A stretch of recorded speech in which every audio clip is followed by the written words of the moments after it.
பிச்சைப்போட் சினிமாவில் இந்த இப்படின்னு நினச்சி பார்க்க போகிற முடியும் பார்த்திங்கன்னா பிக் பாஸ் சீசன் 8ஓட இப்போ லைவ் ஸ்ட்ரீமிங்கில் வந்து பார்த்திங்கன்னா ஆல்ரெடியே வந்து ஒரு பக்கம் வந்து திருட்டு பிரியாணி அப்படின்னு சொல்லிட்டு நைட் நேரத்தில் வந்து ஒரு கேங் வந்து சாப்பிட்றாங்க அப்படின்னு சொல்லிட்டு ஒரு பயங்கர ஒரு குற்றச்சாட்டு இருக்குது. அதை இந்த வாரம் டெலிகாஸ்ட் பண்ணி காட்டணும் அப்படிங்கிற ஒரு விஷயம் வந்து போயிட்டுருக்கு. ஏன்னா இன்றைக்கி மஞ்சரி வந்து சிம்பிளாக வந்து ஒரு பிரெட் டோஸ்ட் கேட்டதுக்காக வந்து எவ்வளோ பெரிய பிரச்சனை பண்ணாங்க.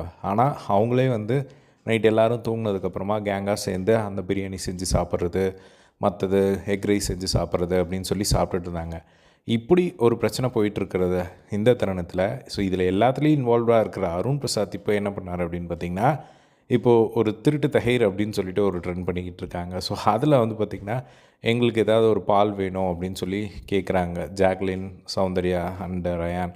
அதுக்கப்புறமா இல்லை வேண்டாம் அப்படின்னு சொல்கிறாங்க. இல்லை கொஞ்சம் கொடுங்க அப்படின்னு சொல்லி கேட்ட உடனே சரி வாங்க நான் கொடுக்குறேன் அப்படின்னு சொல்லிவிட்டு போய் கூட்டிகிட்டு போய் எடுத்து கொடுக்குறாங்க. கொடுத்துட்டு அதை வந்து சாப்பிட்றாங்க.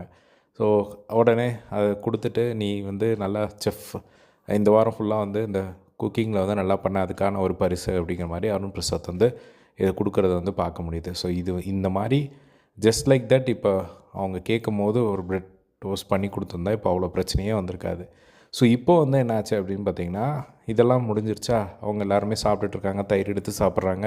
இதெல்லாம் வந்து சாப்பிட்டுட்டு இருக்கும்போது வந்து மஞ்சரியை வந்து பாவம் கலாய்க்கிறாங்க. ஸோ அவங்க வந்து கலாய்ச்சி ஒரு மாதிரி சிரித்தது வந்து பாவமாக இருந்தது. என்ன சொன்னாங்க அப்படின்னு பார்த்திங்கன்னா, சௌந்தர்யா வந்து கேட்குறாங்க, ஸோ இப்போ பொம்மையாக இருக்கணும் அப்படின்னு சொல்லியிருக்காங்கல்ல, ஸோ பொம்மையாக இருந்தவங்க எப்படி போய் படுத்தாங்க, எப்படி போய் படுத்திருப்பாங்க அப்படின்னு சொல்லும்போது ஜாக்லின் வந்து சொல்கிறாங்க, இந்த மாதிரி பவித்ரா மட்டும் தாண்டி கூட இருந்தால் மஞ்சரி கூட வேறு யாருமே இல்லை அப்படின்னு சொன்னதுக்கு, ஆமாம் சௌந்தர்யா சொன்னாங்க, ஆமாம் அவள் மட்டும் தான் இருக்க முடியும், ஏன்னா வீட்டில் இருக்கிற எல்லாருக்கூடையும் வந்து சண்டை போட்டு வச்சுருக்காங்க, அவள் கூட மட்டும் தான் சண்டை போடல அப்படின்னு சொன்னோடனே வந்து எல்லாருமே பயங்கரமாக அவங்க 3 பேரும் வந்து ஒரு மாதிரி சிரித்தது வந்து பார்த்திங்கன்னா கொஞ்சம் மஞ்சரி நினச்சா கொஞ்சம் பாவமாக இருந்தது.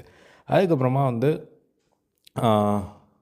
அவங்க வந்து ரொம்ப கோவமாகவே இருக்காங்க. நான் அவங்க மேலே போய் உட்காந்து ஃபன் பண்ணலான்னு நினச்சேன். சௌந்தர்யா சொல்கிறாங்க, நான் போய் உட்காந்து ஃபன் பண்ணலான்னு நினச்சேன், பட் அவங்க வந்து அந்த ஃபன் மோட்லேயே வந்து இல்லை. ராணவ் நான் என்ன தான் அவனை பேசினாலும் அவன் வந்து ஃபன்னாக எடுத்துக்கிறான், பட் இவங்க வந்து அப்படியே ஒரு மாதிரி கோவமாகவே இருந்தாங்க, அதனால தான் நான் எதுவும் பண்ணல அப்படிங்கிற மாதிரிலாம் வந்து சொல்லிட்டு இருந்தது பார்க்க முடிஞ்சுது. ஸோ இதை பற்றி உங்களோட ஒப்பீனியன் கமெண்ட் பாக்ஸில் ஷேர் பண்ணுங்கள். இதே மாதிரி எல்லா பிக் பாஸ் லைவ் அப்டேட்ஸ் தெரிஞ்சுக்க நம்மளோட சேனலை சப்ஸ்கிரைப் பண்ணி சப்போர்ட் பண்ணுங்கள். தேங்க்ஸ் ஃபார் வாட்சிங். பை.